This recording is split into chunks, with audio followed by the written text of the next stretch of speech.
diminua e que o Senhor cresça, Pai, cada vez mais, Pai, na vida dele, Pai.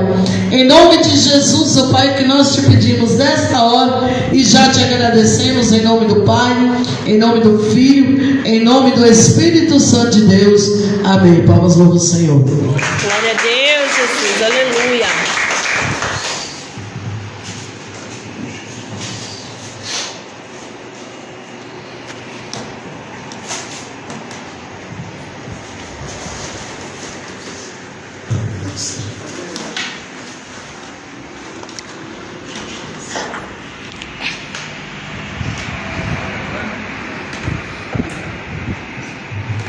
Saúde os irmãos com a paz do Senhor. Amém. Eu quero dizer para os irmãos que é um prazer falar com os que eu já conversei e os que eu ainda não conheço. Prazer, Deus abençoe. Eu sou o pastor Nori, pela misericórdia do Senhor, né? O Senhor, Ele tem muito para nos ensinar, Ele tem muito para trabalhar em nós, Ele tem muito para nos mostrar da vida de Cristo, do ministério de Cristo, de tudo que Cristo passou, de tudo que Cristo mostrou para nós, a partir da pregação que eu vou trazer hoje para vocês. Eu quero ministrar isso, amém? Que os anjos possam estar acampados aqui, que o inimigo fique bem longe, que os seus pensamentos estejam focados no Senhor, porque hoje o Senhor ele vai falar com cada um particularmente, sem exceção.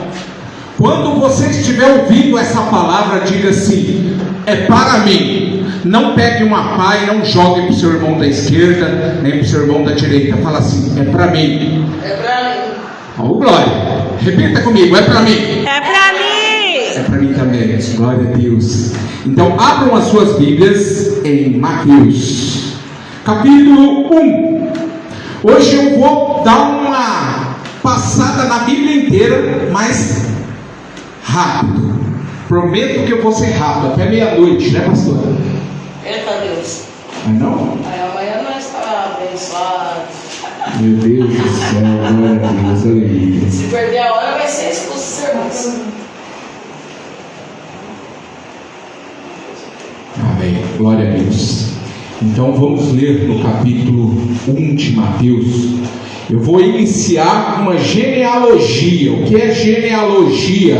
Genealogia é quando você fala sobre o seu avô, sobre o seu pai e sobre você e quem você gerou. Amém? Deu para entender o que é genealogia? Eu vou só iniciar, porque se eu ler a genealogia inteira aqui e for pregar sobre a genealogia inteira, eu creio que nós vamos sair lá para as 3 da manhã. Aí vai virar vigília. Então vamos lá. Genealogia de Jesus Cristo. É o texto aí, ó. Livro de geração de Jesus Cristo, filho de Davi. Mas Jesus é filho de Davi? Não achou ainda? Mateus, capítulo 1, um pouquinho depois do Velho Testamento, um pouquinho antes de Apocalipse. Meu Deus, glória a Deus, aleluia. Santo é o Senhor, aleluia. Amor, põe o ventilador um pouquinho para lá, por favor. Só um pouquinho. Aí eu vou trazer o prego para pegar. Oh, aleluia, Jesus aí. Tá bom. Vai na paz, glória a Deus. Livro da geração de Jesus Cristo, a genealogia de Jesus Cristo. Livro da geração de Jesus Cristo, filho de Davi. Por que filho de Davi? Eu já vou explicar para vocês, viu? Olha, filho de Abraão. Nossa, Jesus é filho de Abraão também, meu Deus. Abraão gerou a Isaac, Isaac gerou a Jacó, e Jacó gerou a Judá. Repita comigo: Judá. Judá. E a seus irmãos. Presta atenção, finalzinho do versículo. Dá uma observada no finalzinho do versículo. Gerou a Judá. Lê Judá de novo aí. Leu? Achou Judá aí? Judá. E a seus irmãos. Ué, mas por que os irmãos dele não tinha nome?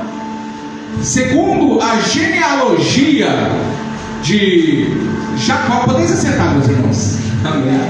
Segundo a genealogia de Jacó, que era pai de Judá, segundo a genealogia, era para ser o primeiro Rúben. Só que Rúben pecou. Quem não pegou aqui, levanta a mão. Ninguém pegou? Todo mundo pegou?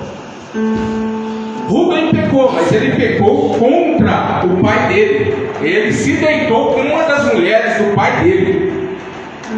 E por isso perdeu a primogenitura. Mas eu vou voltar um pouquinho, para vocês entenderem aonde eu quero chegar. Judá era filho de Jacó. Até aí tudo bem? Todos entenderam? José era filho também de Jacó. José foi governador sobre o Egito, certo? E aí aconteceu tudo o que aconteceu. Vocês lembram o que aconteceu lá no Egito? Vocês lembram o que aconteceu antes do Egito? Que José foi vendido como escravo? Pois é. Eu gostaria que os irmãos prestassem bem atenção à palavra, porque hoje o Senhor vai falar no particular com cada um de vocês. E eu quero trazer uma revelação do Senhor para vocês. Revelação não é só quando eu olho para a irmã lá e falo: irmã de rosa, fica de pé, eu trago isso para você, isso, isso e isso. Olha isso aqui. Não, a palavra de Deus é revelação. Deus me usa para revelar para alguma pessoa? De vez em quando usa.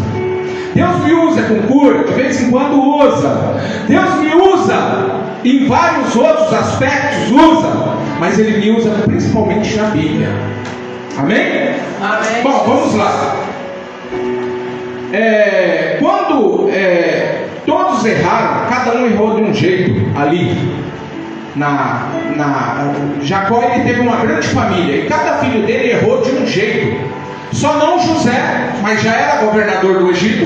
E isso essa passagem que eu quero passar para vocês depois do governo do Egito. Quando Jacó estava para morrer, ele chama todos os seus filhos e ele fala assim: olha, fulano, fulano, fulano, fulano, eu tenho algo para falar para vocês de profecia, algo vindouro. Repitam comigo: vindouro. Vindouro. Profecia.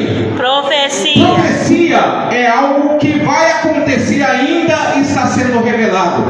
Ou algo terrível que está acontecendo em um outro lugar está sendo revelado. Não tem como eu revelar uma coisa, me entendam, aprendam o que é revelação. Uma coisa que já aconteceu. Não é revelação, a não ser que Deus mostre. Aconteceu um pecado aqui, Deus está mostrando. Não, mas aí Deus está mostrando o pecado. Deus está mostrando a cura de algo que já aconteceu. Então, quando fala sobre o livro das revelações, são coisas que vão acontecer. Por exemplo, Apocalipse é o livro das coisas que ainda iam acontecer e já estavam sendo escritas aqui. Porém, há revelação sobre algo que foi revelado lá no fundo, lá no final. E eu vou trazer para vocês à tona sobre isso daí. Abram as suas Bíblias agora, por favor, lá em Apocalipse, capítulo 5. Talvez a pastora já saiba um pouquinho o que eu vou falar. Capítulo 5 de Apocalipse.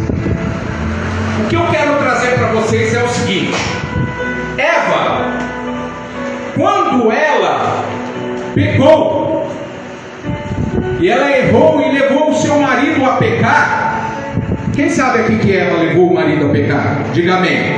Amém. Todos sabem? Amém, glória a Deus. Aí foram expulsos do Éden. E a partir desse momento, toda vez que um filho vinha, eles falavam assim: será que é esse o nosso escolhido? Será que esse é o Messias? Por quê? Porque quando Deus os expulsou do paraíso, falou assim: ó, um dia vai vir uma pessoa, olha só quanto tempo, hein? Vai vir uma pessoa que vai morrer pelos seus pecados. Falou para Adão e Eva. Vai vir um que vai tirar, um cordeiro que vai tirar o pecado de muitos. Porque naquele tempo de Adão e Eva, quando se pedia um sacrifício, ele pedia um sacrifício assim: ó, eu quero que você faça um cordeiro sem mácula, novinho, para sacrificar para mim, para tirar os seus pecados quando vocês errarem, quando vocês pecarem. E assim ele fez com Caim, assim ele fez com Abel, e assim ele fez com cada servo e serva, até que se corrompesse na religiosidade lá perto já de Jesus Cristo. Mas era para trazer um cordeirinho sem mácula, novinho, o mais simples, o mais bonitinho, era para ser sacrificado para Deus. Assim ele pedia. Sabe por que ele pediu isso? Porque Adão e Eva fez que Deus sacrificasse um animal para que colocassem roupas neles. Porque lembram que eles estavam vestidos de roupas de figueira? Quando eles pecaram, eles se vestiram de figueira. Ué, mas de repente a Bíblia diz que eles estão vestidos de roupa de pelo de carneiro, de roupa de carneiro, de couro. Então, eles pecaram, eles erraram, e por isso veio o sacrifício sobre a terra, de animaizinhos. Provavelmente por quê? Eu não sei, eu não estou dizendo que é. Tá? Alguns estudiosos por aí dizem que sim, que é porque eles tinham os cordeirinhos, eles cuidavam dos cordeirinhos lá no Éden e tal, então por isso que Deus pedia o sacrifício do cordeirinho. Mas não vou me ater a isso. Vamos lá para quem está aberto lá em Apocalipse capítulo 5, diga amém. Amém. Amém, glória a Deus, vamos lá. No Apocalipse capítulo 1, no capítulo 5, no versículo 1 diz assim: e vi na destra do que estava assentado sobre o trono um livro, escrito por dentro e por fora, selado com 7 selos. Apocalipse para muitos é difícil um pouquinho de entender, para mim também é. Mas se nós começarmos a examinar e estudar a Bíblia, nós vamos chegar no coeficiente comum, que ela é feita de toda a Bíblia. É um resumão de toda a Bíblia, até chegar na vinda de Jesus Cristo e até chegar no chamado céu, aonde nós vamos ter descanso. Quando nós falamos de um livro escrito por dentro e por fora, nós estamos falando de céu. Porque céu, ele é escrito pelas mãos de Deus lá dentro, ele é fabricado para nós, tudo que é feito lá é para nós. E do lado de fora, que é aqui, onde nós estamos, esse livro ele é escrito com o nosso sofrimento de cada dia para servir a Cristo, desde o começo, desde quando Adão e Eva errou. Amém? Eu não sei por que o Senhor... Olha, quando eu estudei essa palavra, eu não sabia o que ia pregar. Eu confesso para os irmãos.